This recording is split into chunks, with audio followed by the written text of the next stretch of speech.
Hello everyone and welcome to Vedankul. आज के इस वीडियो में हम डिस्कस कर रहे होंगे बीएचयू के पीजी कोर्सेज में स्पॉट राउंड के एडमिशन के रिगार्डिंग कि जो स्पॉट राउंड एडमिशन होने वाला है उसमें क्या कुछ इंफॉर्मेशन है, क्या कुछ इंपॉर्टेंट उसके बारे में डिटेल्स है। और उसके बाद से हम डिस्कस करेंगे कि कौन फिल कर सकता है फॉर्म, कितनी फ़ीस लगेगी। इन सारे डिटेल्स को आज के इस वीडियो में हम लोग कवर कर लेंगे। हमने कल बोला था अपने टेलीग्राम ग्रुप में कि हम एक हमने मैसेज के थ्रू बताया था कि एक वीडियो क्रिएट करेंगे, उसको आप सब देख लीजिएगा, उसके बाद रजिस्ट्रेशन आप लोग कर लीजिएगा। तो ठीक उसी तरीके से हम काम कर भी रहे हैं। देखिए यहाँ पे आपको नोटिस दिख रहा होगा, ये बीएचयू ऑफिशियल वेबसाइट की नोटिस है।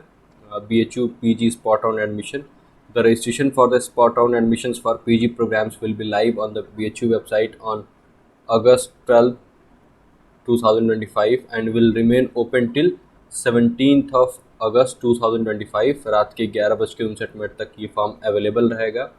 Eligible candidates can register for the PG programmes for admissions against the vacant seats available on the BHU website. ठीक है, ये जो बीएचयू की वेबसाइट है, ये जो आपको एक पूरा पीडीएफ दिख रहा है, इसमें वैकेंट सीट्स दिख रही हैं।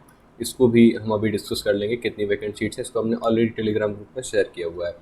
बाकी the allocation in spot round shall be strictly on merit basis among the candidates registered for spot round।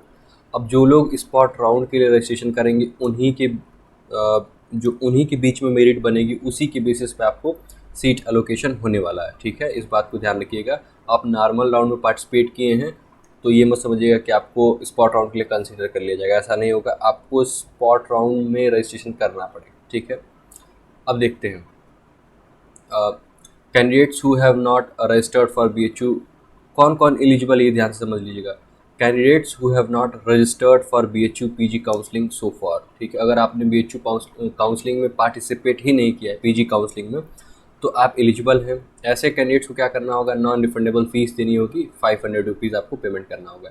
Candidates who registered for the BHU PG counselling process, but आप PG counselling process में registration किए हैं लेकिन were not offered any seat during the regular round allotment wait listed, यानी कि इस round में जो रेगुलर 4 राउंड्स आई हैं उसमें आपको सीट अलॉट नहीं हुआ, तब भी आप स्पॉट राउंड में रजिस्ट्रेशन कर सकते हैं, पार्टिसिपेट कर सकते हैं। वर offered seats but could not deposit the fees in stipulated time. आपको सीट ऑफर की गई थी लेकिन आप टाइम से पेमेंट नहीं कर पाए, तब भी आप स्पॉट राउंड में पार्टिसिपेट कर सकते हैं। Deposited the fees but got there admission cancelled, withdrawal rejected during verification. आपने फ़ीस तो पेमेंट किया है लेकिन जो आपका एडमिशन है वो कैंसिल हो गया या विड्रॉ हो गया, आपने खुद विड्रॉ कर लिया या रिजेक्ट हो गया ड्यूरिंग वेरिफिकेशन, तब भी आप स्पॉट राउंड में पार्टिसिपेट कर पाएंगे। आगे आते हैं, नीचे और भी कुछ डिटेल्स हैं। These candidates can alter add new programme based on vacant seats. आप लोग जो है वो जो भी ऐसे कैंडिडेट्स हैं वो न्यू प्रोग्राम्स भी चूज़ कर सकते हैं based on the vacant seats. कौन से कोर्स में कितनी सीट्स वैकेंट्स हैं उसके बेसिस पे आप लोग न्यू प्रोग्राम्स भी चूज़ कर सकते हैं।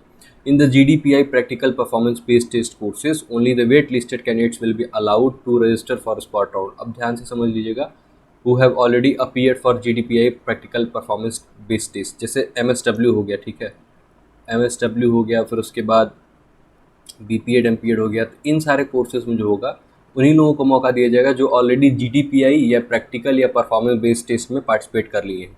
अब ऐसा नहीं है कि जिन्होंने पहले GDPI या प्रैक्टिकल या परफॉर्मेंस बेस्ड टेस्ट में पार्टिसिपेट ही नहीं किया फिर उनको बुला करके मौका दिया जाएगा, ऐसा नहीं होने वाला है।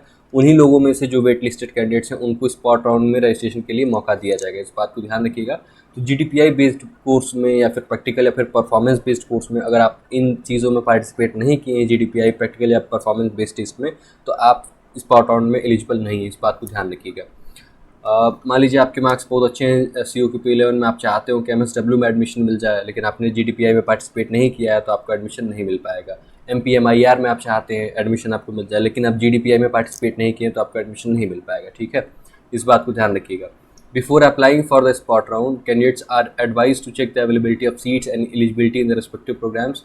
तो आपको क्या करना होगा, जैसे आप स्पॉट राउंड के लिए अप्लाई करने वाले उससे पहले आपको सीट्स की अवेलेबिलिटी देख लेनी है और एलिजिबिलिटी देख लेना है। हर एक प्रोग्राम में अलग अलग एलिजिबिलिटी होती है, तो एलिजिबिलिटी कहाँ देख पाएंगे आप, तो पीजी की बुलेटिन अवेलेबल है वेबसाइट पे, वहाँ आप चेक कर लेंगे। Details of eligibility can be seen in the PG information bulletin 2025। ठीक है, इसमें आप जो है वो चेक कर पाएंगे कौन से कोर्स में क्या एलिजिबिलिटी चाहिए होगा आपको। Candidates who are holding a seat and or have already freeze their seat in the regular rounds will not be eligible for spot round. जिनके पास एक सीट है और उन्होंने या तो फ्रीज कर दिया हुआ मतलब लॉक कर दिया अपनी सीट को रेगुलर राउंड्स में, तो वो एलिजिबल नहीं होंगे स्पॉट राउंड के लिए। इस बात को ध्यान रखिएगा, ठीक है, ये बहुत इंपॉर्टेंट पॉइंट है। The online portal will now be frozen for already admitted students. The options of upgrade or withdrawal will be disabled after 12 नून, यानी कि अभी 12 बजे के बाद से जो अपग्रेड या फिर फ्रीज का अपग्रेड या फिर विड्रॉ का ऑप्शन है वो डिसेबल कर दिया जाएगा 12 बजे के बाद से। तो अगर आपको अपग्रेड करना है तो आप 12 बजे तक ही अपग्रेड कर लीजिए। जैसे ये वीडियो अपलोड हो रहा है तुरंत पहुंचेगा, आप देख लीजिएगा। If you want to upgrade, जो भी आपको मिला है आप अपग्रेड कर दीजिएगा, ठीक है। तो टाइमिंग क्या है, 12 बजे दोपहर में ये जो ऑप्शन है 12 बजे दोपहर 12 तारीख के बाद ये डिसेबल कर दिया जाएगा। तो सो ध्यान रखिएगा इन चीज़ों को। बाकी जैसे नीचे देख लेते हैं, the programme location wise vacancy is available on the BHU website. तो वही जिस PDF की मैं बात कर रहा था, ऑलरेडी हमने इसको शेयर भी किया टेलीग्राम ग्रुप में, आप इसको देख भी सकते हैं। इसी PDF के हम बार बार बातें कर रहे हैं, इसमें आपको कैटेगरी वाइज दिख जाएगी सीटें, ठीक है। C1 इसमें आपका BHU कोटा है और C2 जो है वो नॉन BHU कोटा है। ये आपको पहले से ही पता होगा अगर आप काउंसलिंग में पार्टिसिपेट करते आ रहे हैं तो ये थी पूरी इन्फॉर्मेशन। आई होप आपको चीज़ें समझ में आ गई होंगी। 500 रुपये फ़ीस का पेमेंट करना होगा इसके लिए, और स्पॉट राउंड की जो फ़ीस है वो 500 रुपये है, इस बात को ध्यान रखिएगा। तो ये है पूरी इन्फॉर्मेशन। कोई भी डाउट हो तो कमेंट बॉक्स में कमेंट करिएगा। इस PDF में जाके देखेंगे अलग अलग कोर्सेज में कुल कितनी सीटें बची हुई हैं, आप जाके देख लेंगे। बहुत सारे लोग लॉ से जुड़े हुए हैं हमारे चैनल पे, तो वो पूछते हैं सर कि BA LLB में कितनी सीटें बची हुई हैं, तो आप LLB में LLB 3 ईयर्स में, ठीक है, तो उसका अभी डिटेल्स आपको दिखा देते हैं। यहीं आपको दिख जाएगा, देखिए यहाँ आपको लॉ दिख रहा होगा।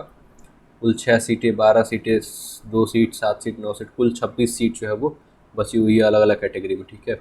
नहीं, 26 सीट तो वार्ड कैटेगरी की बची है, ठीक है। वार्ड मतलब एम्प्लॉय वार्ड। तो देखिए C2 मतलब यहाँ पे, ठीक है, तो फीस आपकी दी हुई है। बाकी यहाँ पे UR की 6 सीट्स बची हैं, SC की 12 सीट्स बची हैं, ST की 2 सीट्स बची हैं, EWS की 7 सीट बची हुई है, और OBC की 9 सीट बची है, PWD यानी कि फिजिकली डिसेबल्ड लोगों की 1 सीट बची हुई है। तो ऐसे करके हर एक कोर्स का डिटेल आपको दिया हुआ है, आप जाके देख लेंगे। तो this was all about institute. कोई भी डाउट हो तो कमेंट बॉक्स में कमेंट करिएगा, हम आपकी पूरी मदद करने का पूरा प्रयास करेंगे। Thank you very much, see you all in the next video.